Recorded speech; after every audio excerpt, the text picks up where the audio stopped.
esta clase para que quede registro de ella y ustedes después la pueden usar. Esta es la clase de epistemología en ciencias naturales que dictamos para la carrera de pedagogía en biología y ciencias. Hoy día es martes 3 de noviembre y son las 11:30 horas. Tenemos un número de 6 participantes. A medida que se vayan incorporando, van a ser aceptados en la sala. Bueno, habiendo terminado la unidad 2.1, debemos comenzar el análisis de la unidad 2. Respecto de la prueba, no tuve grandes complicaciones en bajarla, porque todos pudieron hacer la prueba dentro de el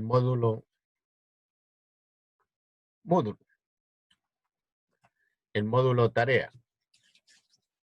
Llegaron, según el registro que hace la plataforma, llegaron bien dentro del plazo, y afortunadamente nadie se extendió como va a tener que recurrir al correo electrónico. Y ya les he dicho que no acepto documentos enviados por el correo electrónico, simplemente porque se corre el riesgo de que se pierdan. A menos que usted tenga o haya tenido algún problema de conexión, y bajo esas circunstancias puedo aceptar la prueba fuera de horario. Siempre y cuando usted me demuestre, más allá de toda duda, que efectivamente tuvo problemas de conexión.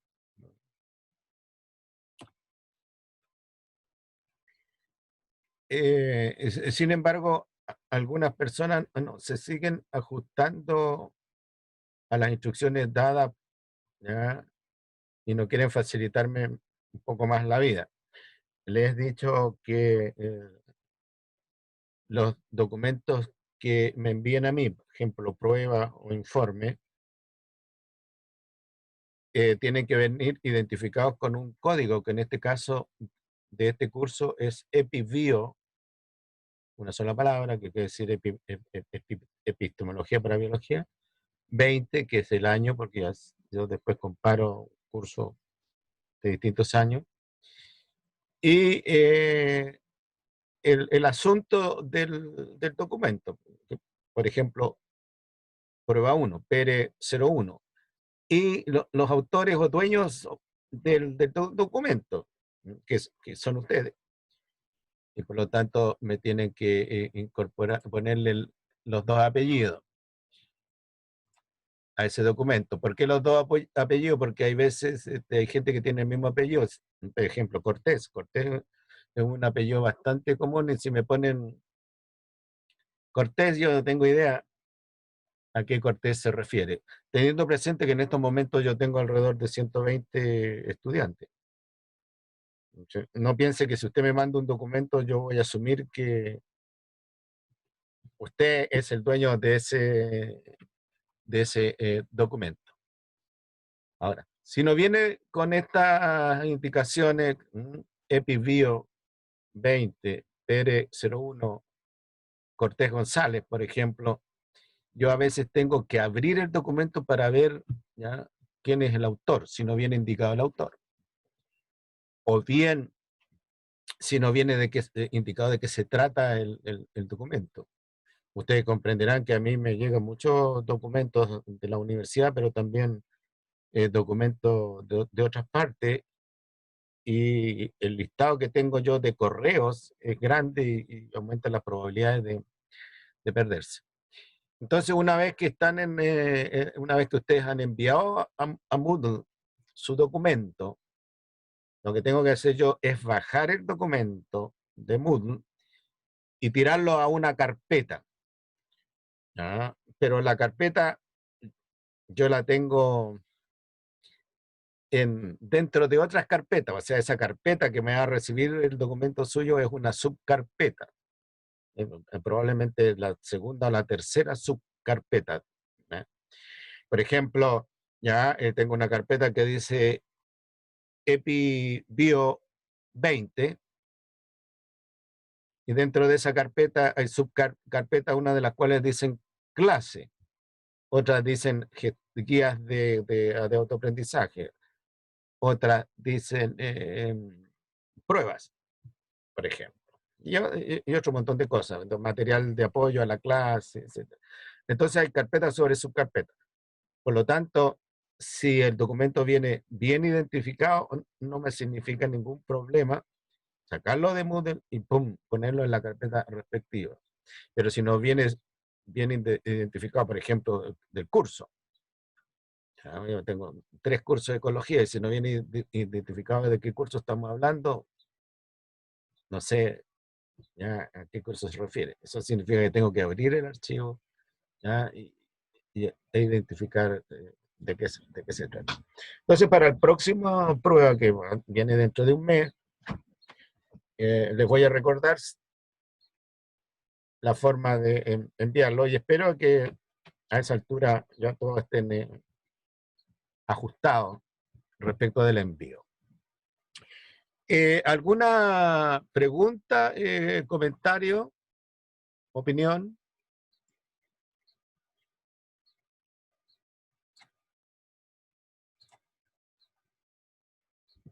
Tenemos 10 participantes, lo que no está en nada de mal. No habiendo comentario, opinión al respecto, vamos a avanzar en lo siguiente.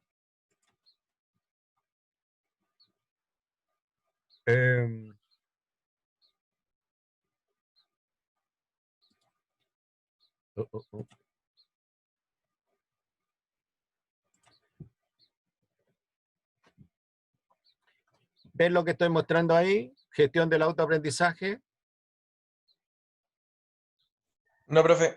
No, profe. Ok, No está mostrando nada, profe. ya, muy bien.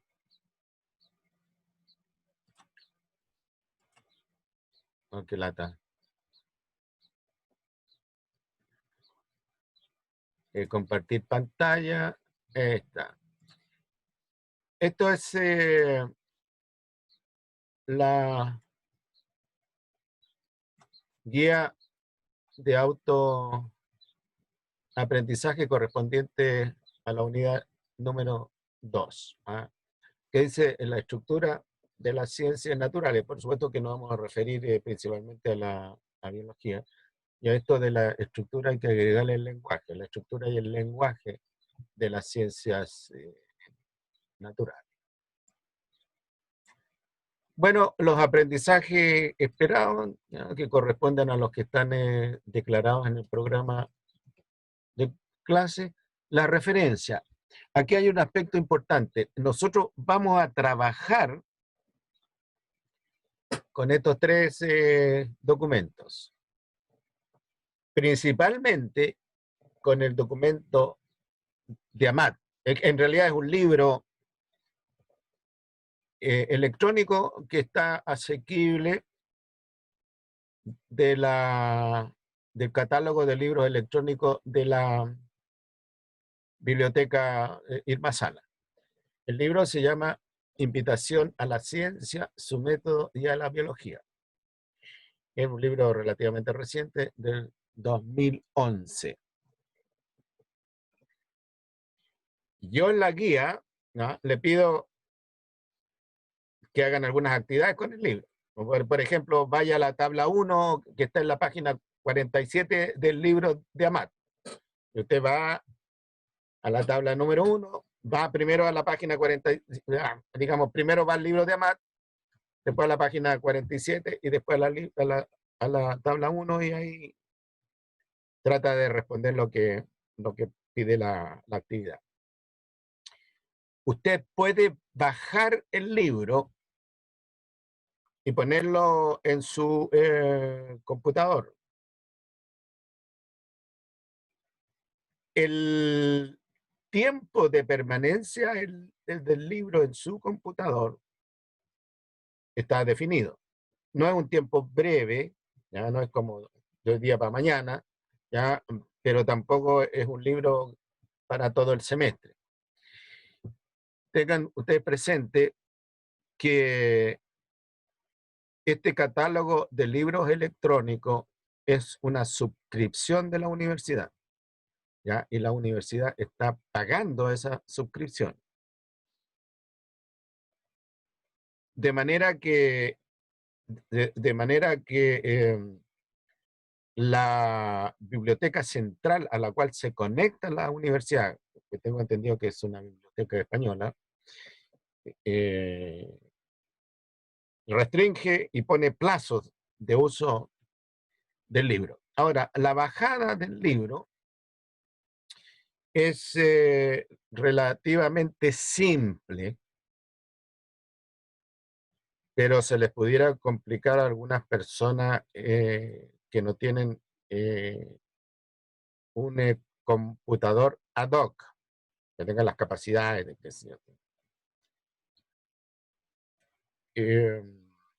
así que esté preparado para ello, encontrarse con alguna pequeña dificultad. Bueno, ciertamente referencia de apoyo tenemos la biología, ciencia y naturaleza, que también es un ebooks, y el internet, depositario de base de datos e información en ciencias naturales.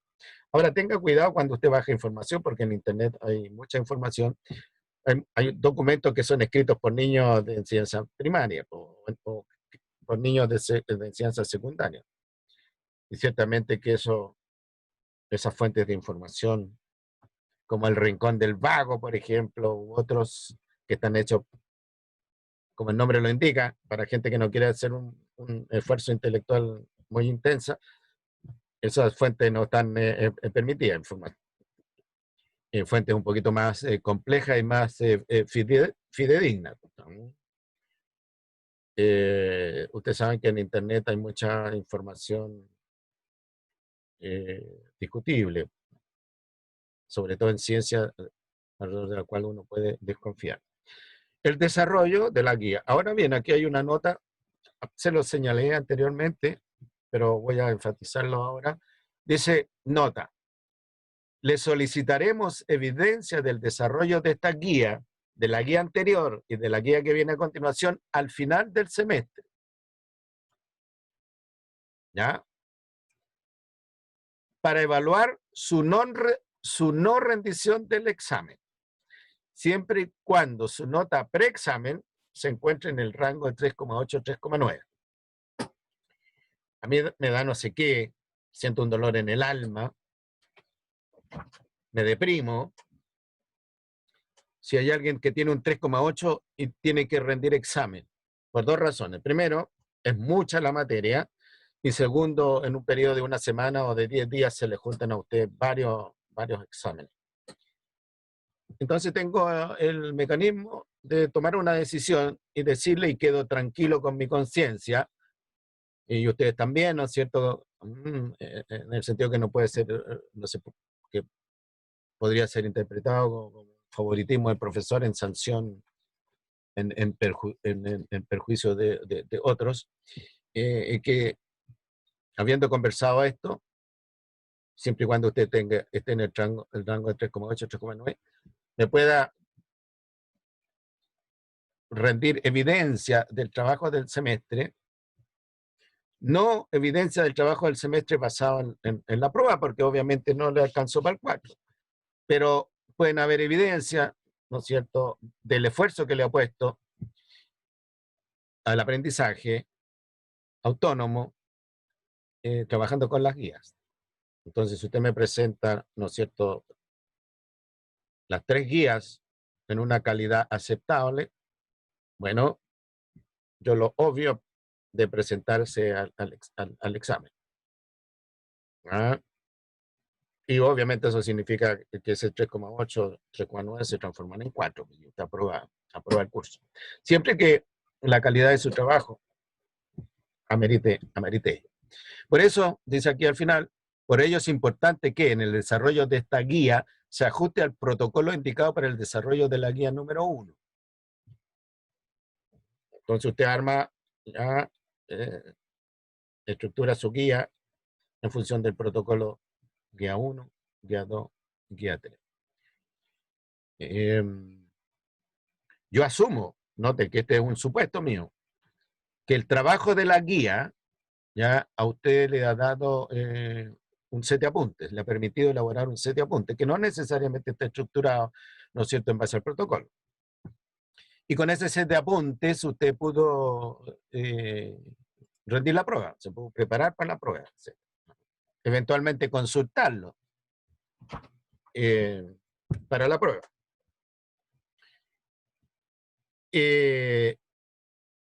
Pero aquí le estamos pidiendo un informe ajustado a protocolo, en parte para la facilidad y rapidez de la evaluación de su trabajo y en parte para ser objetivo con otras personas que estén en las mismas condiciones. Si yo le digo, mándeme sus apuntes, ¿no es cierto? Usted los tendrá en una forma y otra persona los tendrá en otra forma y ahí yo voy a tener dificultades para ser objetivo y justo. En decir, mira, esta persona tiene un 3,8, pero no pasa, no me convence con su trabajo, y este tiene un 3,8 sí me convenció. Entonces, ajustado con el protocolo, se obvia un poco la subjetividad. Siempre se mantiene la subjetividad, ¿ya? Pero se obvia ya bastante. Y lo otro que nosotros tenemos que tomar la decisión en pocas horas, porque, ¿no es cierto? Ustedes saben, también como yo, que al final del semestre se juntan muchas cosas, pruebas pendientes,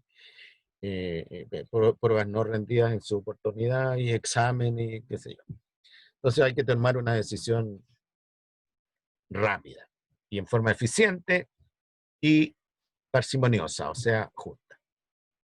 Así que, por favor, no deseche su trabajo porque lo podría necesitar. Ahora bien,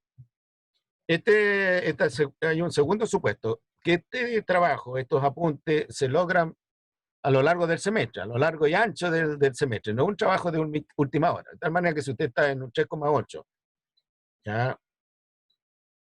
Y le pedimos nosotros evidencia de las guías y no tiene las guías desarrolladas, bueno, y las pretende desarrollar el día anterior, la noche anterior, en vela, nosotros nos vamos a dar inmediatamente cuenta de que no es un trabajo del semestre, sino un trabajo de última hora. Por eso que nos importa el protocolo, porque el protocolo refleja el, el trabajo del semestre. El protocolo no es un mero trámite administrativo por joderle la vida a ustedes, sino que es un indicador que además usamos, ¿no?, de la dedicación que usted le ha dado al semestre. El otro supuesto es que el documento que me entrega usted es un documento elaborado por usted. ¿Ah? Y no hay alguien que se sacó un 6, por ejemplo, en el curso, nota preexamen, y por lo tanto pasa con esa nota y decirle, mira, toma, aquí tenéis los informes. Están hechos de acuerdo al protocolo. Ahí nosotros vamos a tener algo más de dificultad para evaluar, ¿ah? Y nuestra decisión va a estar basada un poco en la confianza que depositamos en la honestidad suya. no podemos ir más allá al respecto. Ahora, hay algunas preguntas integradoras que al final del desarrollo de este asunto, usted va a estar en condiciones o debería estar en condiciones de referirse de minuto en una conversación, en un chateo, a la importancia social de la ciencia.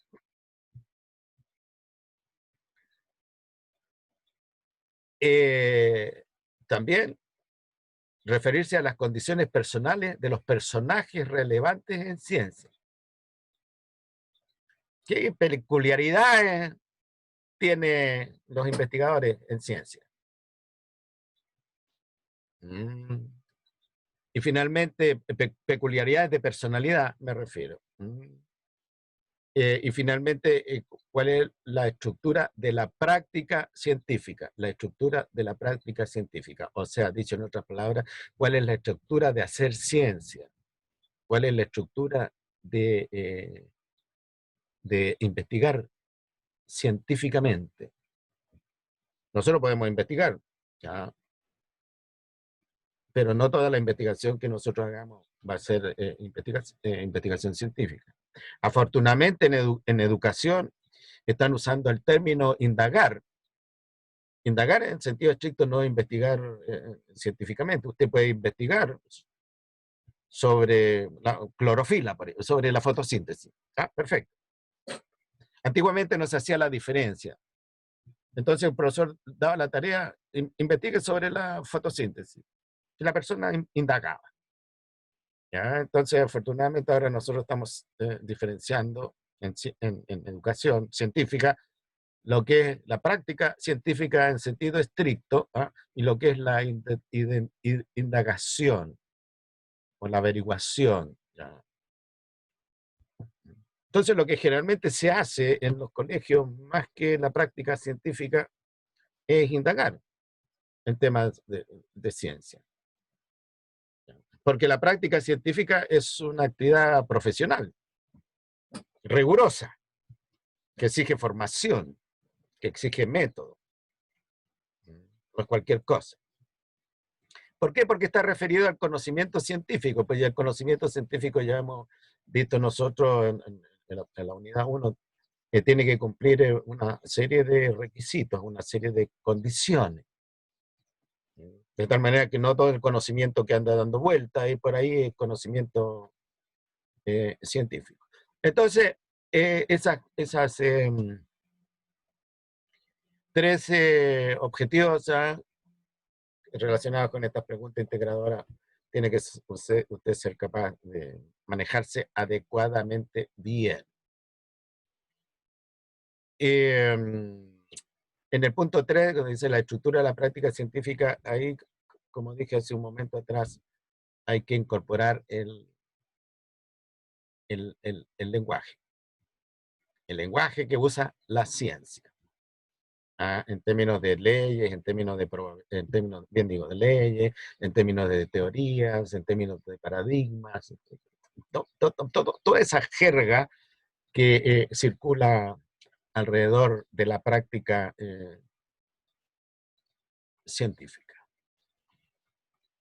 ¿Alguna pregunta, comentario? Ahora, el desarrollo de esta guía está en la referencia 1, 2 y 3 arriba. Referencias 1, 2 y 3.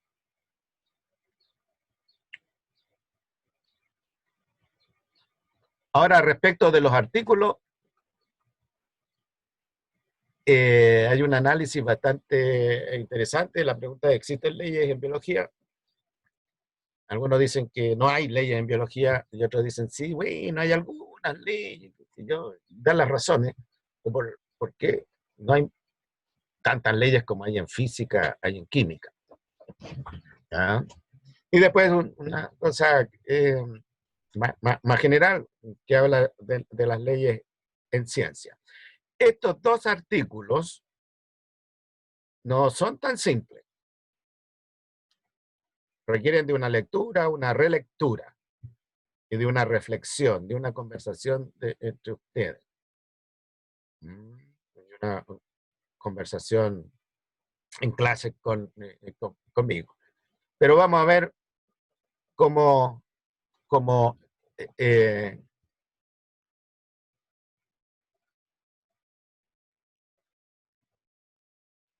les va. Bueno, ahí tenemos nosotros el tema 1, descubrimientos, inventos y personajes asociados a los descubrimientos, el lenguaje de la ciencia, y bueno, la lectura comprensiva del artículo Las leyes de la ciencia, del artículo Existen leyes en biología. Se podrán dar cuenta que hay un número suficiente de preguntas como para mantenerlos ocupados semana a semana, pero no abrumarlos. ¿Ya? Las preguntas no debieran, el trabajo de la pregunta no debiera superar los 8 minutos. Ahora, si usted necesita 15 minutos para hacer una pregunta o para responder una actividad, ¿ya?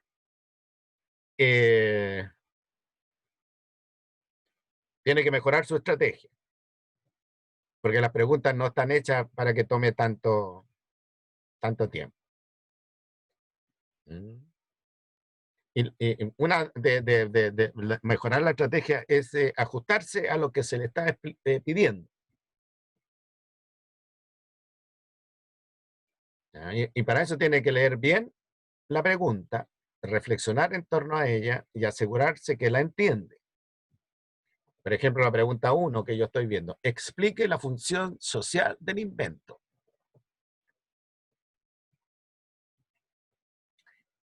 Ahora usted podría en internet poner función social del invento y le va a salir 3 páginas. Y puede copiar y pegar. Pero eso va a ser una pérdida de tiempo porque yo no le estoy pidiendo 3 páginas. Le estoy pidiendo un párrafo, máximo 5 líneas. La función social del invento es pa. Nada más. Ahora, si usted baja del internet función social del invento y le aparecen 3 páginas, bueno, me parece bien, pero va a tener que hacer un resumen que no supere, ¿no es cierto?, lo que yo estoy esperando. Un párrafo de 5 líneas. Ahora, si esto viene en la prueba, y yo estoy, dice, la prueba dice, función social del invento, función social del invento. Y usted después me dijo, profesor, yo no alcancé porque las preguntas fueron muy largas. La prueba, por lo tanto, fue muy larga, ¿no? Si usted tiene 8 minutos para hacerme un párrafo de 5 líneas, no más. Y cuando yo diga, de ejemplo, ustedes se dan cuenta que ahí dice, haga una lista de 8 inventos modernos. Probablemente en la prueba yo no le voy a preguntar 8 inventos modernos, porque supera el límite de tiempo que yo he asignado en la prueba. Pero yo quiero evidencia que usted me respondió esa actividad. No me va a hacer alguna pregunta, ¿no es cierto?, relacionada con los inventos modernos. ¿Qué dice inventos modernos? De 1900 adelante. Incluya 3 del ámbito biológico. Podría ser que en la prueba le pregunte yo, hago una lista de 3 inventos biológicos modernos. Perdón, 3 descubrimientos biológicos modernos. ¿Dónde está esa respuesta?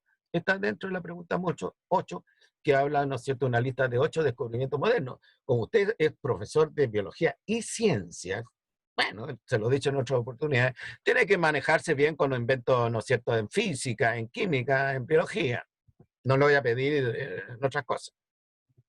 En astronomía, qué sé yo, descubrimientos así. No voy a pedir eso. A pesar que creo que tienen que enseñar los profesores de biología, creo que, porque son de profesores de ciencia naturales, tienen que enseñar algo de astrofísica en enseñanza media. Podría preguntar, pero no está ahí. Hago una lista de 8 descubrimientos modernos. 1990 en adelante. Haga una lista de 8 inventos modernos. 1990, incluye 3 del ámbito biológico. ¿Ya? Ahora señale brevemente quiénes y por qué recibieron el Nobel 20 del año actual en química, física y medicina. Pero se va, que se va al internet y ahí va a encontrar el premio Nobel en química, ¿no es cierto? Premio Nobel de física, premio Nobel de química, ¿ya? ¿Y por qué lo recibieron? Y eso no debiera superar los 15 minutos. Perdón, los 10 minutos. Entonces, y por supuesto que si este trabajo lo hace colaborativamente, bueno, con su grupo, 3 personas, digamos, se reparten las actividades que piden y después se autorregulan de tal manera que la persona 1, ¿no es cierto?, no esté respondiendo tonteras en las preguntas que le correspondieron a él, a ella, y después en la prueba aparezcan preguntas, ¿no es cierto?, de esa persona. ¿Qué es lo que busco yo para mayor entendimiento? Que ustedes aprendan, punto 1. Punto 2, que aprendan mediante el autoaprendizaje, aprendizaje autónomo. Punto 3, que me den evidencia de que hicieron el esfuerzo para aprender. Y esas evidencias las busco yo en la prueba. En el curso anterior eran informes, entregan informes grupales. 2 personas por grupo. Ahora, en la segunda versión de este curso, estoy midiendo la respuesta de ustedes en términos de evidencias individuales. Y la versión 3 voy a tener que tomar, el próximo año, voy a tener que tomar la decisión si las evidencias grupales mediante informe o las evidencias individuales mediante la prueba resultan lo mismo. Porque lo que interesa es que ustedes aprendan. ¿Ya? Y no solo aprendan algo de epistemología, sino que además adquieran una serie de estrategias que, si bien es cierto, después se olvidarán de la cosa epistemológica, pero le van a quedar las estrategias, los procedimientos, los procederes en este tipo de empresa. Ahora bien, como ustedes pueden bajar la prueba y dejarla en su computador, y pueden whatsappear durante la prueba, y la prueba entonces, en vez de ser una evidencia individual, es una evidencia colaborativa, y a mí me interesa la evidencia individual, para poder ver cuál de las 2 estrategias de enseñanza-aprendizaje funciona mejor. Mediante informes, colaborativa, en sentido estricto, o mediante pruebas, evidencia individual, pero producto de un trabajo colaborativo. Entonces yo tengo que regular que no whatsappeen más de la cuenta y la prueba se transforme en una evidencia colaborativa, creyendo yo que es una evidencia individual, ¿no? Por lo tanto, tengo que tener un número de preguntas ahora en la prueba que le permita a ustedes trabajar en forma cómoda, sin que se desespere, pero también que le evite a usted, ¿no es cierto?, empezar a whatsappear. Porque en la medida que whatsappea, pierde minutos, tiempo, se desconcentra. ¿Ya? Ahora, por supuesto que el whatsappeo no se reduce al 0 whatsappeo. ¿Ya? Es parte también de la estrategia de los estudiantes. Yo vi una película sobre los prisioneros en la Segunda Guerra Mundial y decían que el prisionero que no intenta arrancar, ¿no?, no es un verdadero prisionero. y era entre prisioneros, un campo de prisioneros nazis que tenía a soldados de los aliados. Bueno, y ahí se estableció una dinámica bastante interesante, ¿no? De los arreglos que hacían los prisioneros aliados para intentar escaparse y de los arreglos que hacían los guardias nazis para evitar que los prisioneros se escaparan. Bueno, ya. Entonces, no, yo no aspiro que sea un guasapeo 0%. Pero tampoco ya me gusta un guasapeo del 70%, de tal manera que la prueba se transforme ya en un mero trámite y no evalúe lo que realmente estamos queriendo evaluar. Y esto es importante porque ya usted es personaje de su propio aprendizaje. Y esto le digo después se evidencia, a lo mejor no tanto con el manejo epistemológico, sino que con otras estrategias que están detrás de estas estrategias de enseñanza-aprendizaje. Además, son estrategias que se supone que cuando ustedes sean profesores van a tener que practicarla con sus estudiantes. ¿Algún comentario, jóvenes? Chiquillos y chiquillas.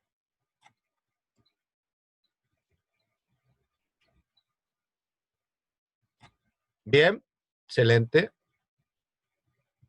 No hay comentario, de lo cual yo puedo asumir que está todo claro, o bien puedo asumir que está todo oscuro. Me voy a quedar en una versión intermedia, que no voy a ser pretencioso, pensar que está todo claro, ni tampoco, ¿no es cierto?, me voy a deprimir y tener una visión pesimista de que está todo oscuro. Entre medio hay algunas cosas que quedaron claras probablemente y otras cosas que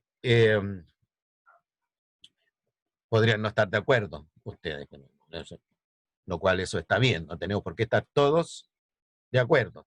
Como dicen, estamos en una democracia donde la diversidad es bien vista, en este caso de diversidad de opinión. Vamos entonces a ir a la clase.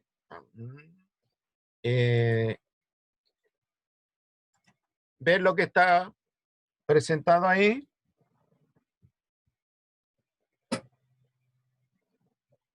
¿Jóvenes?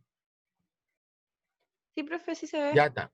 Bueno, la diapo dice epistemología para estudiantes de pedagogía en biología y ciencia.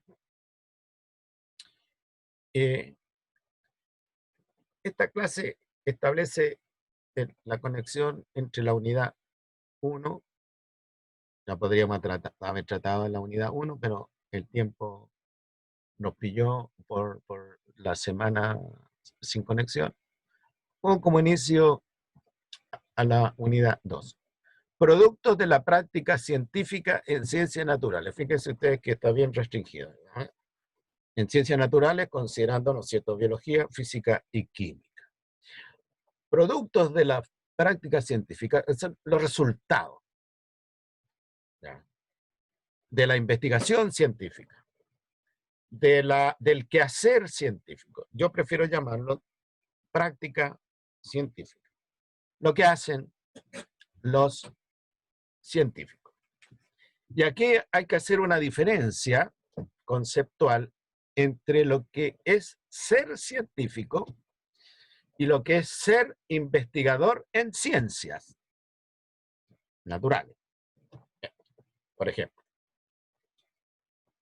no solo hay una diferencia semántica, sino que hay una diferencia de qué hacer. El científico crea conocimiento científico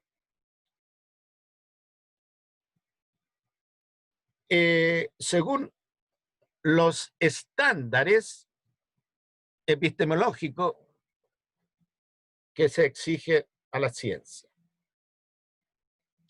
Y el investigador científico es un profesional, bueno, el científico también es un profesional, pero en este caso el investigador científico, el investigador en ciencia, es un profesional que usa la metodología científica para atender ciertos problemas que no necesariamente podrían ser del interés en ciencia, pero sí pueden ser del interés inmediato, local. ¿Mm? ¿Cuál es por ejemplo, un agrónomo que tiene que decidir respecto de qué variedades de papa, estoy inventando el ejemplo, que tiene que decidir qué variedades de papa se pueden instalar, sembrar en una determinada localidad. Entonces, el hombre puede decidir al ojo. Ya, me gustó el nombre de esa variedad de papa XXZ2. Al ojo. A la intuición. Mira, a mí se me ocurre que esta variedad pudiera ser más rentable, más productiva acá, en esta localidad, en este tipo de suelo, en este tipo de clima, etc. O bien, ese agrónomo, para tomar la decisión, puede recurrir a los métodos propios de la ciencia y hacer un experimento, por ejemplo, con distintas variedades de papa y determinar los parámetros que va a usar y al final, en función de estos parámetros, tomar la decisión. Esa es una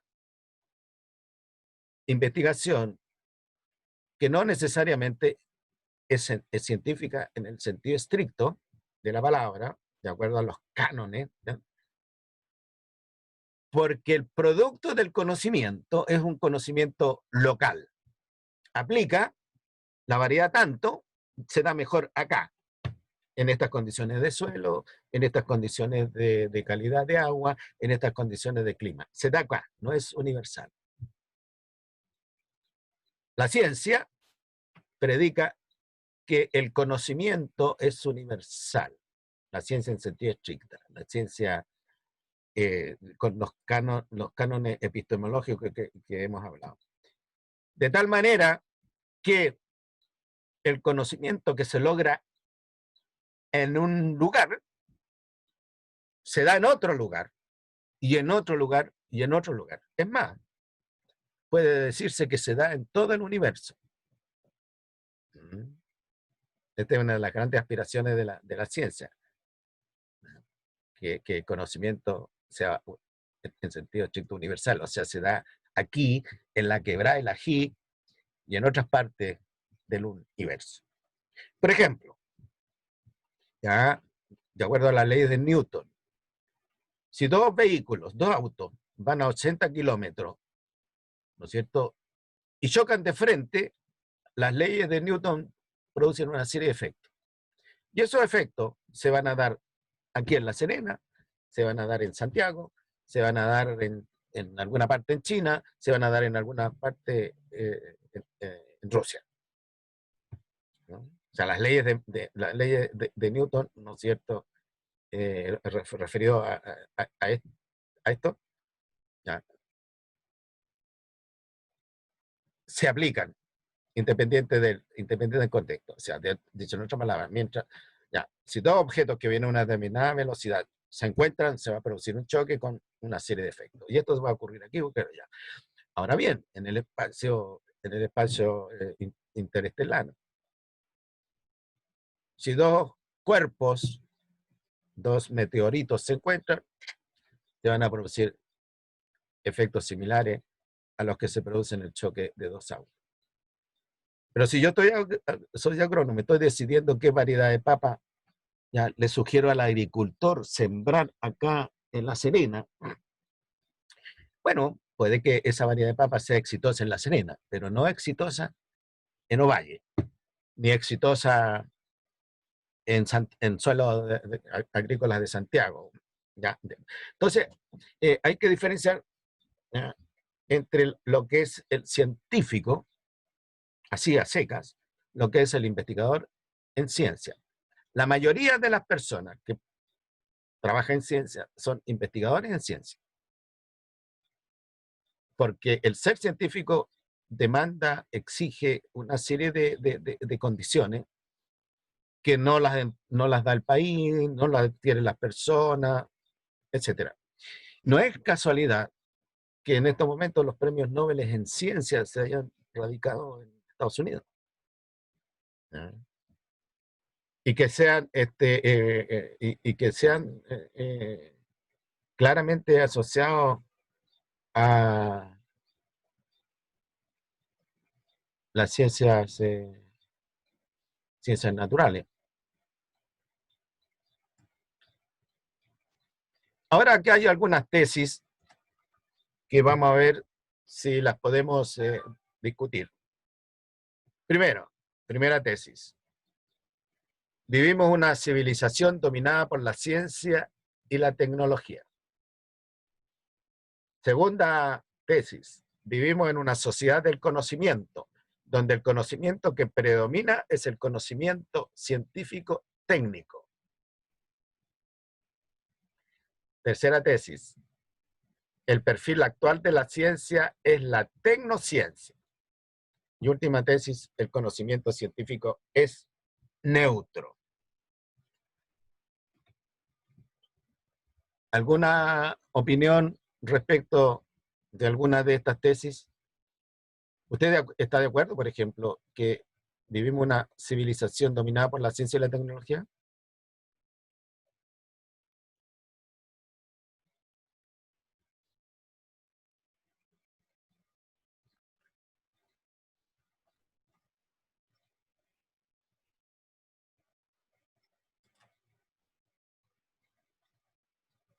A ver, me voy a obligar a preguntarles a cada uno de ustedes. A ver, Francisca, ¿qué opina usted respecto de la primera tesis? Vivimos en una civilización dominada por la ciencia y la tecnología.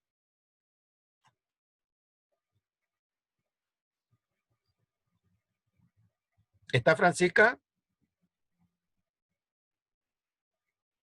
Sí, profe. Creo que tiene razón esa tesis, porque todos nos basamos, como que giramos en torno de la tecnología y de la ciencia. Ok, Actualmente, prácticamente para todo necesitamos de la tecnología. ya. Usted que va a ser profesora de ciencia, ¿qué implicancia tendría esta tesis?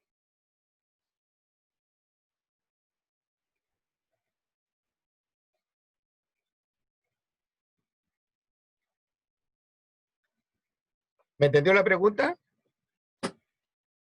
No. Bueno, la palabra implicancia ya significa efecto.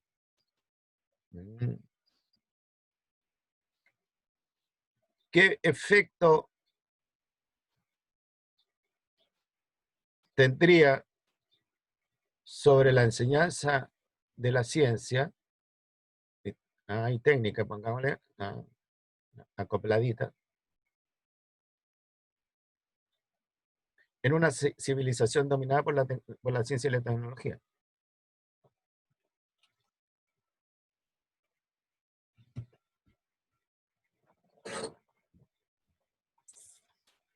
Profesor, ¿puedo hacer un comentario al respecto? Sí, por supuesto. Tiare. O sea, viéndolo desde el punto de vista como de la tecnología, desde como todo lo que es electrodoméstico, celulares, pantallas y todo como esa área, yo creo que las implicancias a largo plazo sería como la pérdida de la autonomía del ser humano, ¿Sí? como de que siempre cada vez buscamos también más por comodidad, por acomodarnos en tiempos de la rutina a que otras cosas nos ahorren tiempo o por ejemplo, como se vio ahora en el tema de las votaciones, del plebiscito, que había un robot que suplía la función de una persona de orientarte hacia dónde uno se tenía que dirigir o otras preguntas que se le podía hacer al robot. Entonces igual se pierde un poco de la autonomía de la persona. ¿Hay alguien que esté de acuerdo o desacuerdo? A ver, Jennifer, respecto a lo que señala Tiare.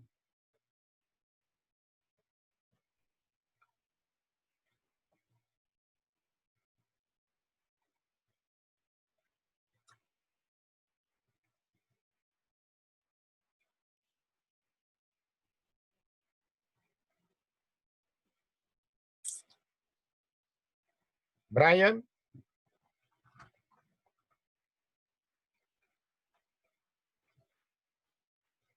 ¿Está Brian por ahí?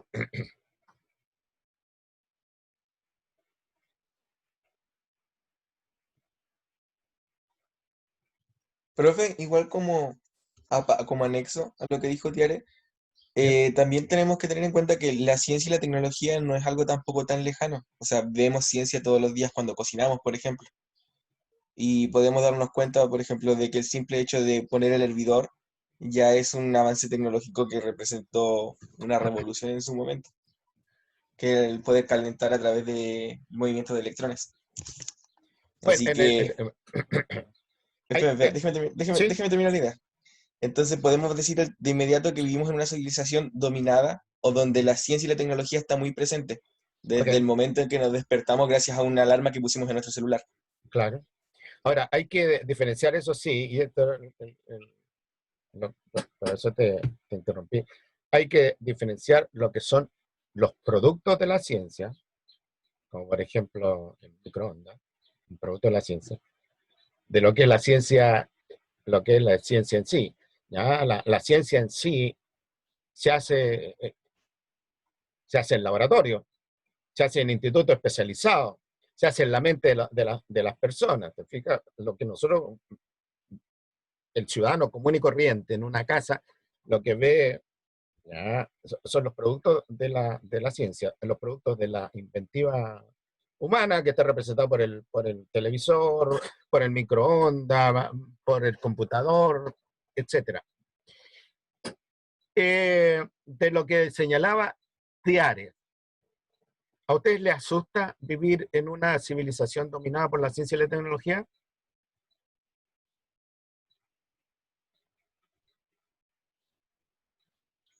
Personalmente no, encuentro ¿Por qué que nos no? facilita. No entiendo, no encuentro un motivo para asustarme. Me maravilla más que asustarme. La tesis de la Tiare es que perdemos independencia,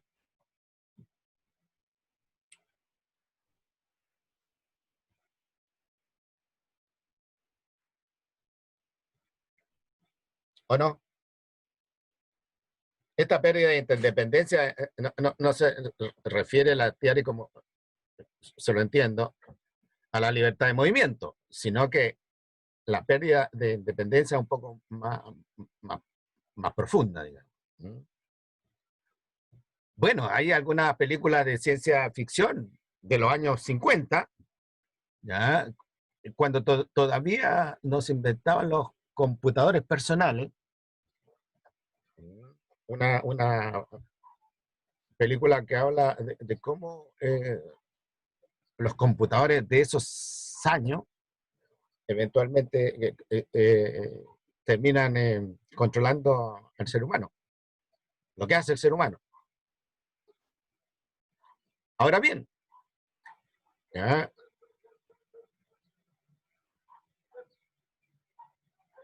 Las personas,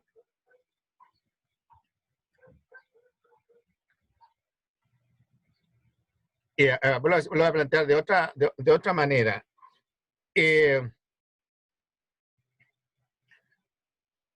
Muchas veces uno no se pregunta ¿Por qué ocurre esto? ¿Por qué ocurre este otro? ¿Cómo funciona esto? ¿Cómo funciona esto otro? ¿Ya? Y desde esa perspectiva, a uno no le genera inquietud. ¿Ya? Le va a empezar a generar inquietud cuando empiece a haber un control sobre el individuo producto de la ciencia y la tecnología. Un control del pensamiento, un control del movimiento, un control de opinar. Hay varias películas en ese sentido. En estos momentos, la educación está, el Ministerio de Educación está enfatizando mucho en mejorar los niveles de comprensión de la gente común y corriente respecto a la ciencia y la tecnología. ¿Por qué? ¿Por qué creen ustedes?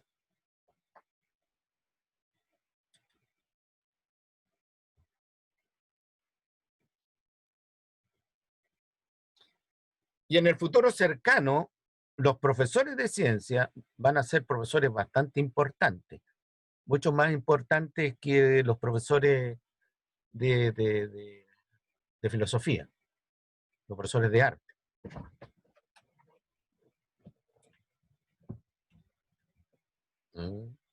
¿Por qué? Y ustedes se tienen que preparar en ese sentido. ¿Por qué creen ustedes que el país está interesado en mejorar el nivel del conocimiento científico de la gente común y corriente? Para optar a premios Nobel, ¿ah? Para crear conocimiento científico para el universo. Para tener una mano de obra mejor desarrollada, tal vez. Puede ser para tener recursos de mejor calidad para atender, ya, administrar, manejar, usar con inteligencia los inventos, los adelantos científicos que nos están llegando desde fuera. Y evitar ser, ¿no es cierto?, una sociedad, la chilena, una sociedad dependiente de países científicamente más desarrollados que nosotros.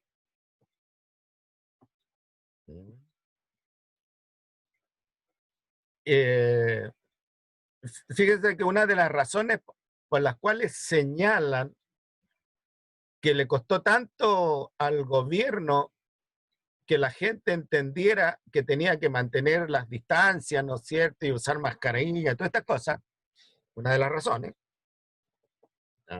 es porque la gente no comprende, no entiende el efecto que podrían tener los virus sobre la salud humana, un virus como este. La gente, fíjate tú que a raíz de del mismo concepto de que vivimos una civilización dominada por ciencia y tecnología, al ser humano como lo que lo hace inmortal, lo hace inmune. Entonces el razonamiento es, si yo soy ser humano, puede que no sea un razonamiento tan como te lo estoy diciendo yo, si yo soy un ser humano, bueno, gozo de todos los beneficios que gozan los seres humanos, y a mí el virus no me va a afectar. Entonces, vivimos en una sociedad dominada por ciencia y tecnología, y a un componente importante de la población de este país y de otros países que no tienen el conocimiento científico acabado, no tienen la cultura científica. Algunos pensadores piensan que es causa de depresión, es causa de desajustes, causa de desajuste de comprensión entre lo que tú estás viendo en el movimiento, en tu entorno, ¿no es cierto?, y con lo que eres capaz de hacer. Piensa tú que a raíz del coronavirus, ¿no es cierto?, mucha gente tuvo que recurrir a el teletrabajo. Ustedes.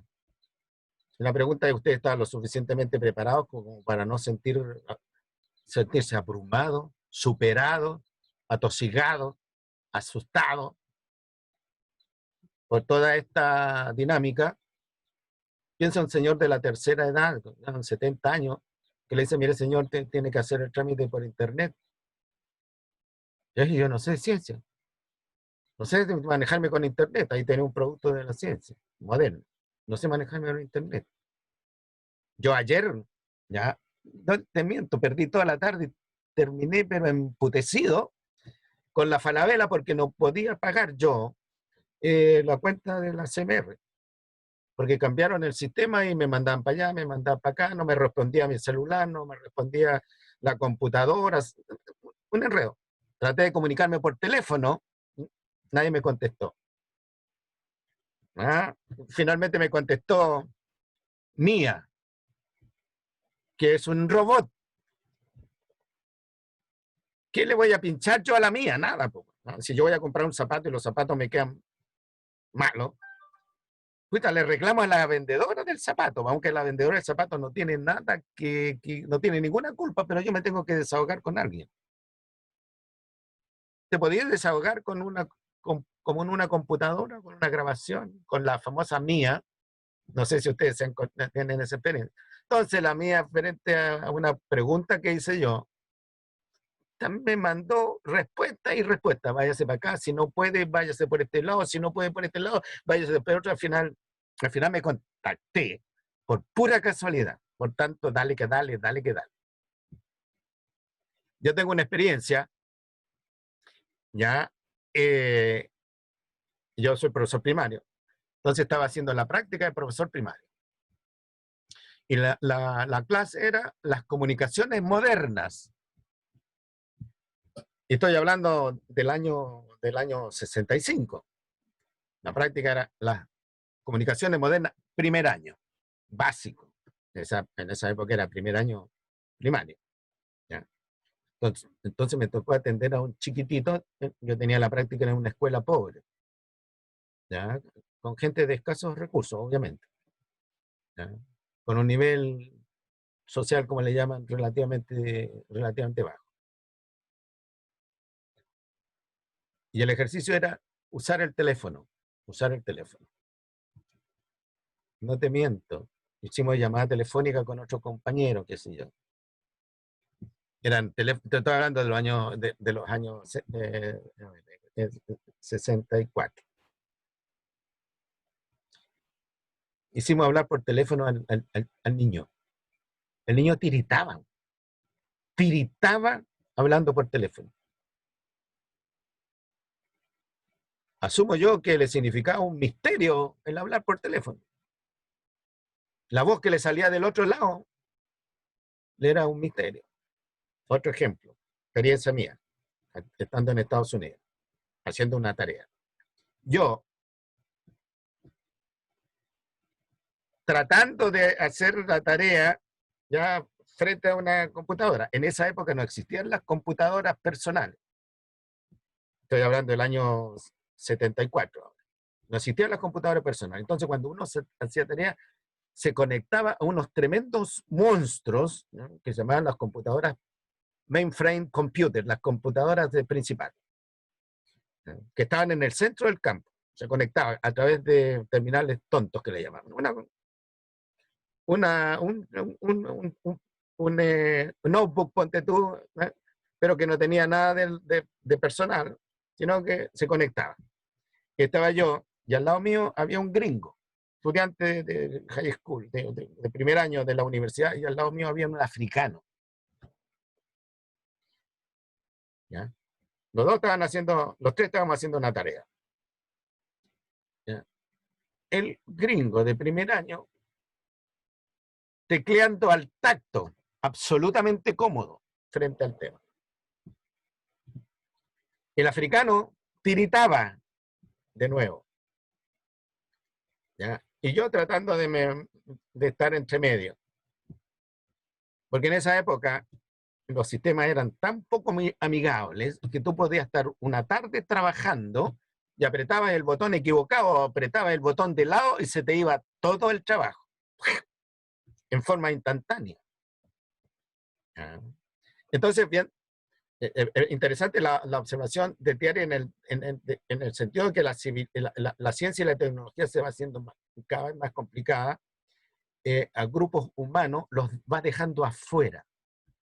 Y en otros grupos humanos ya le genera desadaptaciones, que de una manera u otra se traducen en salud mental. Piensa tú, ¿cuántas personas en teletrabajo están con problemas de salud mental porque una ya los obligó a aprender una tecnología o a manejarse con una tecnología a presión? ¿Ya? Y lo otro es que si tú te preguntas respecto al sistema, ¿ya? Respecto de la situación, mejor dicho, uno no se puede responder. Pregunta de ciencia, por ejemplo, los hoyos negros. ¿Qué miércoles son estos famosos hoyos negros? Es decir, son ¿no es cierto?, espacios, ¿no es cierto?, donde la gravedad es infinita, que atraen hasta la luz. Sí, claro. Claro. ¿Qué es esto de la contracción del espacio-tiempo? Que si yo me voy en un viaje extraterrestre, voy a llegar relativamente hablando con la gente que se quedó acá más joven. ¿Ah? Yo no sé si vieron ustedes la película Interestelar, de un señor que se va al espacio exterior, ¿ya? Está un tiempo recorriendo el espacio exterior, y regresa, y la hija que el hombre tenía, que la dejó niña de 8 años, está transformada en abuela, y el hombre sigue joven. Y una película tremendamente complicada porque recurre a todos los supuestos modernos de la física. De tal manera que una civilización dominada por la ciencia y tecnología, primero puede generar inquietud en las personas, problemas de adaptación y obviamente segregación. Aquellos que tienen acceso a la información y a los beneficios van a estar mejor posicionados que aquellos que no tienen acceso a la información o a las condiciones. Piensa usted países africanos respecto a países en Norteamérica, por ejemplo. O sea que Norteamérica tiene en este momento otro tipo de problemas. Y nosotros, Chile, está en el medio. Por eso es que es importante la enseñanza de la ciencia para poder estar en condiciones de discusión de temas, qué sé yo, políticos, por ejemplo, en condición de comprar tecnología en favor del bienestar de la gente. O evitar que la gente esté abrumada por cosas que están alrededor y que no tienen explicación para esa gente. ¿Ya? La ciencia moderna, fíjate que se dice que la ciencia moderna es contraintuitiva, o sea, va contra el sentido común, la ciencia moderna.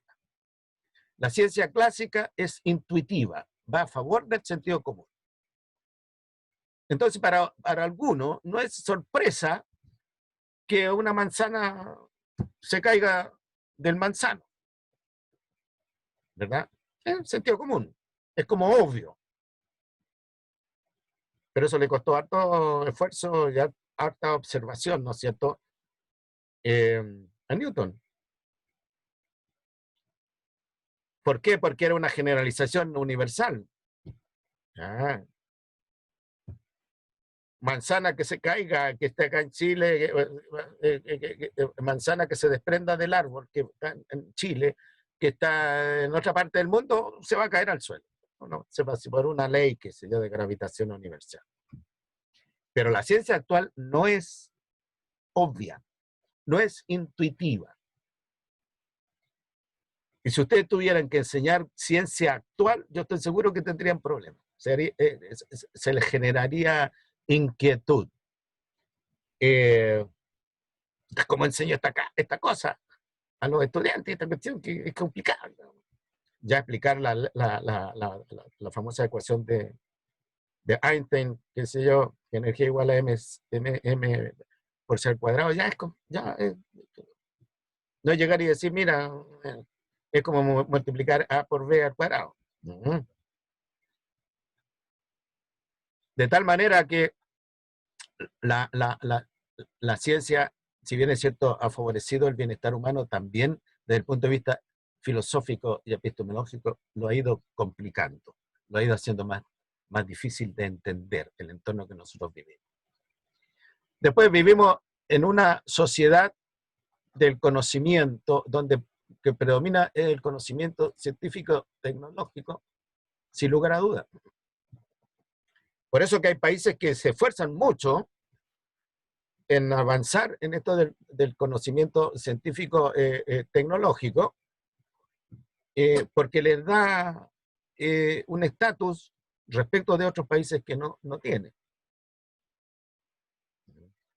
O sea, no podemos poner nosotros en el mismo plano en ciencia y tecnología a países africanos versus países europeos, Inglaterra, Francia, España, o Estados Unidos, Canadá, Israel. Israel es un pequeño país, territorialmente no es más grande que Antofagasta, pero es un país que se respeta en todo el mundo porque es un país científico, muy avanzado en términos del conocimiento científico-técnico. Los tipos se han especializado, ¿no es cierto?, en ciertas áreas del conocimiento científico-técnico. No le apuntan no a cualquier cosa, porque para ellos el conocimiento científico-técnico ha sido vital para poder ganar las guerras que han tenido con los árabes. Además, por supuesto, el entrenamiento y la cultura de esa gente. Ahora, ¿están de acuerdo ustedes con esto? ¿Cuál es la opinión respecto de que el perfil actual de la ciencia es la tecnociencia? Primero, ¿qué entendemos por tecnociencia?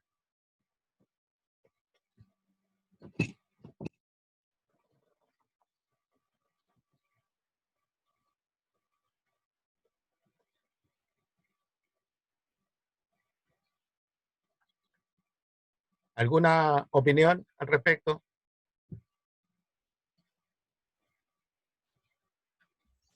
Se me ocurre que puede ser la ciencia mezclada con la tecnología. Claro, más bien dicho, la proyección de la ciencia en función de la técnica. Dicho en otras palabras, es el uso del conocimiento técnico en la generación o creación de inventos. Por ejemplo, la vacuna. ¿La vacuna es ciencia o tecnociencia? La vacuna que andan buscando los países para el asunto del coronavirus.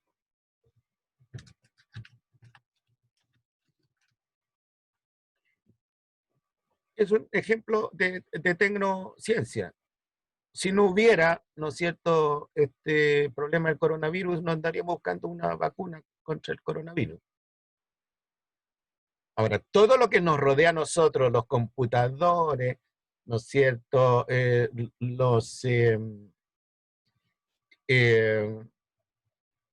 los microondas, los celulares, todo eso es tecnociencia. Si en estos momentos la ciencia está más enfocada en responder las grandes preguntas del ser humano, sino que está enfocada en buscar condiciones que mejoren el bienestar humano desde todo punto de vista. Si estamos estudiando, por ejemplo, un órgano que te reemplace al riñón, voy a dar un ejemplo loco, un órgano artificial que reemplace el riñón, bueno, eso es tecnociencia. Hay que hacer ciencia, investigación científica. Todo lo que es la inteligencia artificial es tecnociencia. Una inteligencia artificial tan relativamente simple como que yo hablo, ¿ya?, y me traduce el aparato, por ejemplo, o que yo hablo y me escribe en el computador, a cuestiones más sofisticadas, más propias de la inteligencia humana. Por supuesto que hay gente que está investigando, ¿no es cierto?, el tema de la inteligencia humana en función de preguntas, ¿qué es la inteligencia humana? ¿Cómo funciona la inteligencia humana en términos del cerebro y todas estas cosas? ¿Ya? Pero hay un mayor esfuerzo de investigación para, para ver la aplicación de las capacidades intelectuales del cerebro humano en proyecciones tecnológicas. Entonces, la ciencia, el perfil actual de la ciencia, sin desconocer que hay ciencia, llamémosle pura, ¿ya? Está teñida con una impronta de tecnociencia. Lo otro es que la tecnociencia lleva al patentamiento. Es decir, el conocimiento científico y tecnológico se puede patentar. Y esas patentes implican para quienes desarrollaron ese conocimiento grandes cantidades de dinero. La vacuna, por ejemplo, contra el coronavirus, no solo va a significar, ¿no es cierto?, el resolver parcialmente el problema del coronavirus, sino que quienes desarrollen la vacuna, grandes cantidades ya de ingresos, ¿no?, dinero, por patente. O sea, yo tengo el método para elaborar la vacuna, qué sé yo, y la vacuna está aprobada, que hace bien. Bueno, permito que una empresa farmacéutica produzca la vacuna basada en lo que yo tengo. Y esa empresa farmacéutica me paga a mí por eso. Entonces, los grandes centros de investigación en ciencia y tecnología van detrás de patentes. Y el país, por ejemplo, Chile, está muy preocupado porque la ciencia que nosotros hacemos es ciencia que pretende ser universal, o sea, por responder la curiosidad de los académicos, de los investigadores. Pero lo que el país que necesita es desarrollar tecnociencia. Entre otras cosas, para resolver los problemas locales y en otras cosas para generar patentes. Porque un país que tiene una gran cantidad de patentes, ¿ya?, no solo es un país que tiene ingresos por la venta de las patentes y los impuestos que se derivan de eso, sino que también es un país respetado en el concierto de las naciones desarrolladas, ¿ya? Y finalmente, ¿ustedes creen que el conocimiento científico es neutro?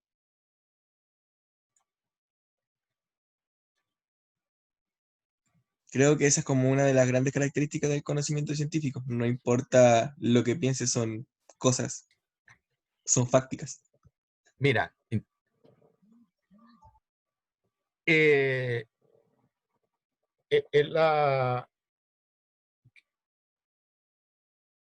hay personas, pensadores, epistemólogos, filósofos, que dicen que la práctica científica es hecha por el ser humano. Y el ser humano nunca es neutro. Por lo tanto, el conocimiento científico, si bien es cierto en las declaraciones epistemológicas incluso, se considera neutro, en la práctica no necesariamente. Nota lo que te estoy diciendo. En la práctica no necesariamente es neutro.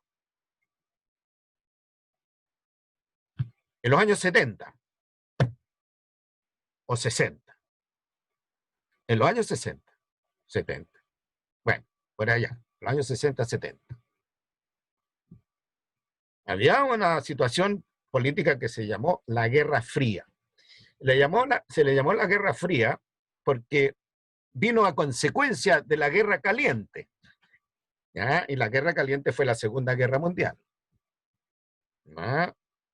Un tremendo conflicto, fue una guerra mundial.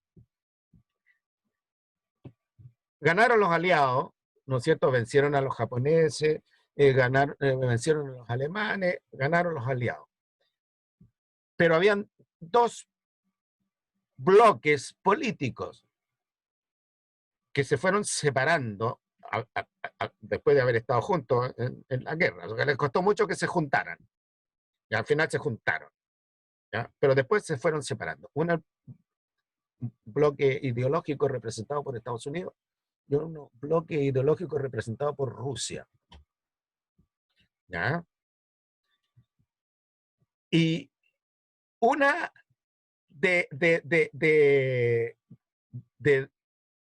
a ver, ¿cómo decirlo? Una de las situaciones producto de esta Guerra Fría fue quién llegaba primero a la Luna.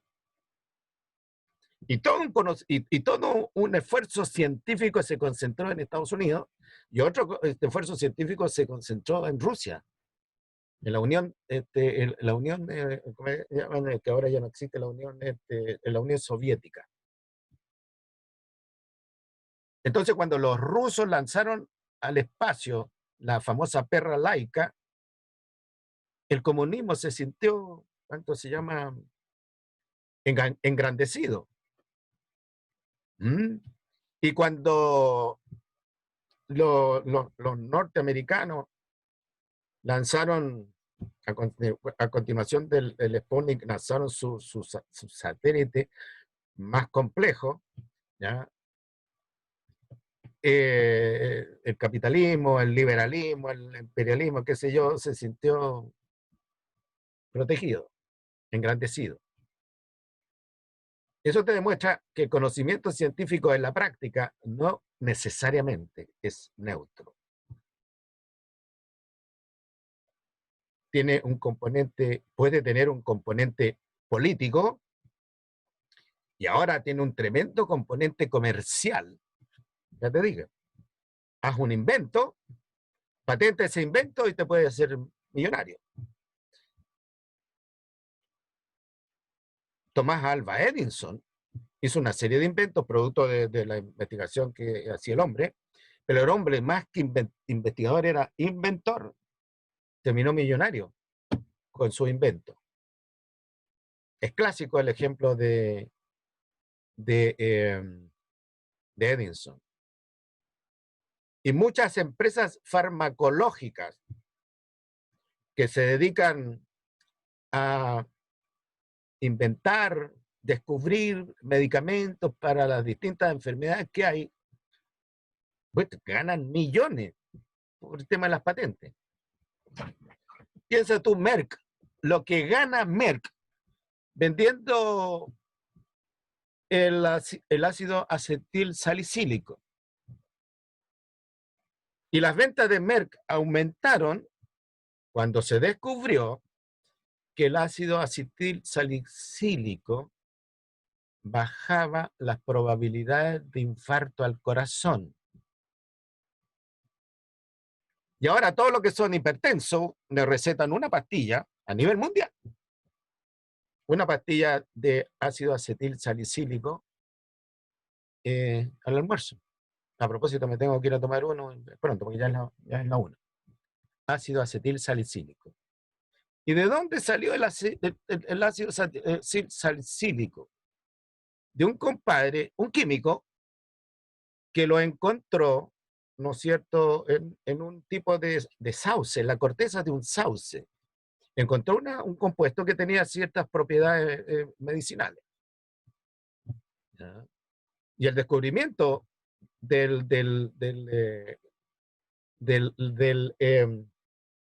la potencialidad del ácido salicílico para bajar la probabilidad de infarto al corazón es relativamente reciente. Entonces tú ves la propaganda que hace Merck respecto al ácido acetil salicílico.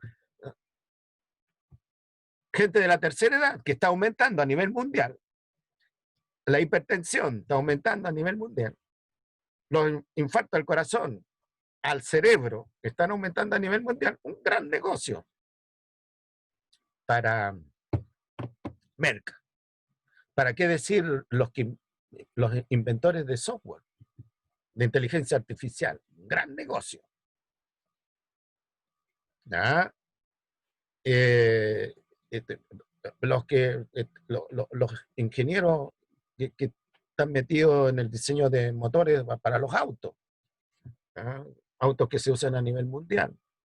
Bueno, las empresas que están diseñando esas cuestiones cada vez más eficientes, energéticamente más eficientes, bueno, les interesa, ¿no es cierto?, la venta.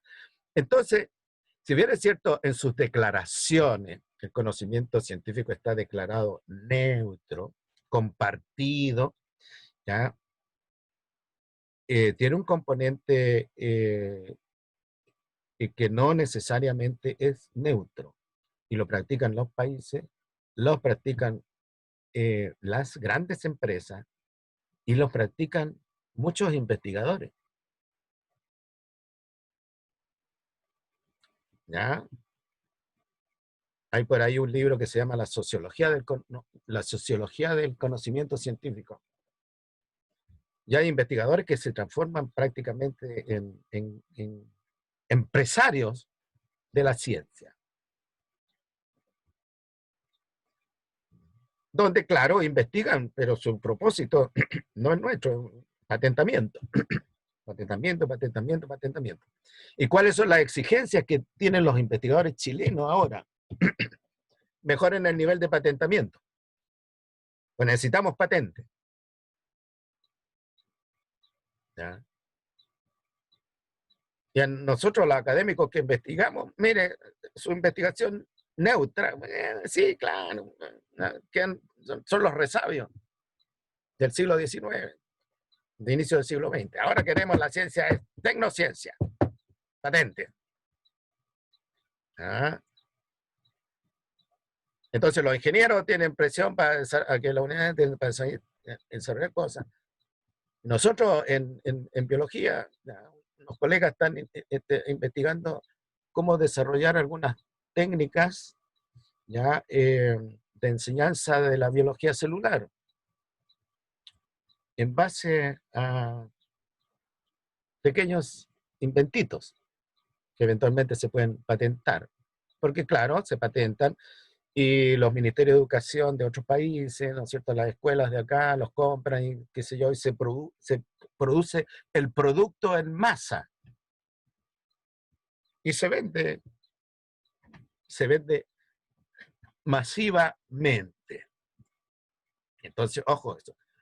¿En qué hora es? Vamos a terminar y con esto remato. Productos de la práctica científica en ciencias naturales. ¿Cuáles son los productos? Primero, incrementar el conocimiento científico de la realidad natural del ser humano, lo que contribuye a una mejor comprensión de ella y a una mejor adaptación, fíjense ustedes, una mejor adaptación y sobrevivencia del ser humano y otros seres vivos. Metamos a otros seres vivos. Con el conocimiento científico nos, ¿cierto?, ayuda a la sobrevivencia de otros seres vivos también.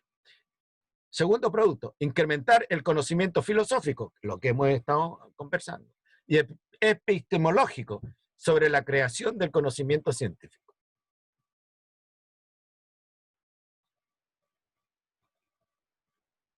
Tercero, contribuye a soluciones más acertadas de problemas, la tecnociencia. Problemas de todo tipo, problemas de todo nivel de complejidad. Contribuye a soluciones más acertadas a problemas, la tecnociencia.